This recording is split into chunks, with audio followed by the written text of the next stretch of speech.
because most people start a business. They start a business and then build their lifestyle around their business. I knew what lifestyle I wanted, and I decided to build my business around my lifestyle. I forgot when we first originally asked him to come on, he was like, "Oh, I would love to. When I get back home, I'm in like, I don't know, Greece or some place overseas that I didn't know where he was, but without his shirt on." So hold on. So you hinted it earlier. You just hinted it now.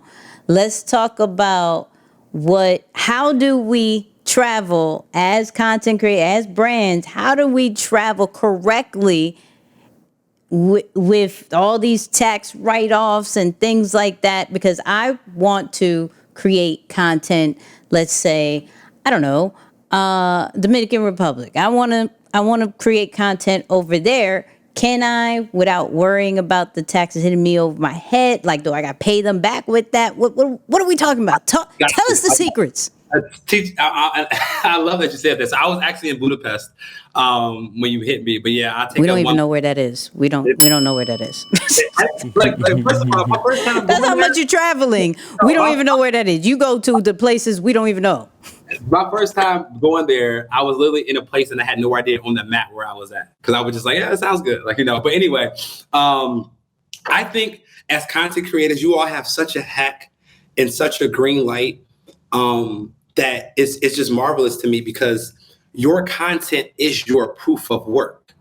So what do I mean by that? So when you're taking a trip, as long as you can find business activity or business use in the place that you're traveling to, that trip is no longer a personal trip.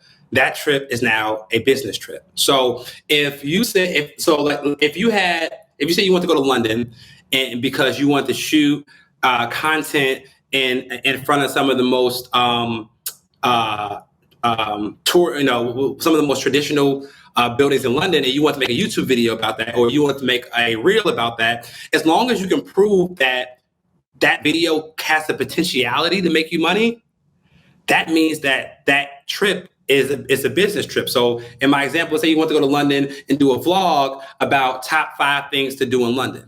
You can go to London, do that vlog, and as long as you record at least 4 hours a day, or you find, or you have a business meeting that day, or have a business meal that day, as long as you find business activity each day of the trip, not only is the flight there and flight back home tax deductible, the lodging, the Airbnb, is tax deductible as well, and any business meals that you all have. So if y'all want to travel together, Nicky and Moose, any business meal, as long as y'all talk about the podcast over dinner, that's tax deductible as well. And when it comes to your proof and documentation, your vlog is the proof. So you literally have the video proving that you were out there doing work. So as a content creator, you literally can travel anywhere in the world and get your business to pay for it, get to travel the world, see the world, have fun, and get the IRS to help fund some of the trip in the form of tax deductions. I told you this was going to be a different episode. Told you. Wow. I guess I'm going to be eating for free when we go to podcast. Talk about it. We're going to talk about a lot of podcast stuff. Nicky, get ready. Here's the fun part. When I say, if you want to pay less tax, just change the facts. Literally, you can change the facts of any situation before you do it to make it a tax deductible expense. So when I'm traveling somewhere, the first thing I want to see is there a conference there that I can go to make it a business activity? If it's not a conference, I'm gonna go to eventbrite.com to see if there's a meetup or a networking event around content creation, or around accounting, or around finance. I'm trying to find any excuse that I can go to that place and have legit business activity. So if you sit down for a second and just plan out before you make a move, it's not about, is it tax deductible? The question is, how can I make it tax deductible by building a better plan around it? That's a bar. A lot of tips to the trade for these entrepreneurs who are listening, man. I want to talk about your business for a second, and not your personal business, but I'm talking about the actual business, right?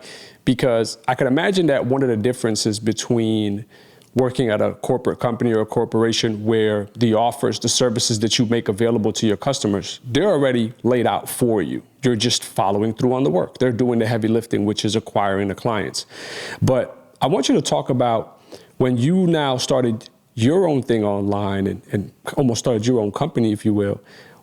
What did you have to start thinking about to say, okay, how do I create my own offers and services and make those internet friendly so that they can give me a business that I can function in, right? What was that like for you coming from a traditional model like you mentioned? Great question, Moose. Great question. So, and I think here's a learning lesson for most people, right? Because most people start a business. They start a business and then build their lifestyle around their business. I knew what lifestyle I wanted, and I decided to build my business around my lifestyle. So going into a corporate job every day gave me anxiety. Going into an office every day almost gave me hives, right?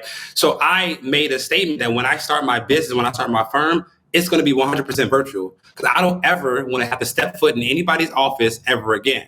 So for me, it was coming with the intentionality and saying, hey, I know what lifestyle I want. I know I want to travel. I know I want to own my time. I don't want to commute. So let me build my business around that lifestyle that I want. I think if more people did take the time to do that, they'll start loving their business more versus resenting it. So that was step number one for me. Step number two was just like, all right, I want to work with people that I want to work with. So like, I only want to work with people that I care about, that make me happy, that like I want to service.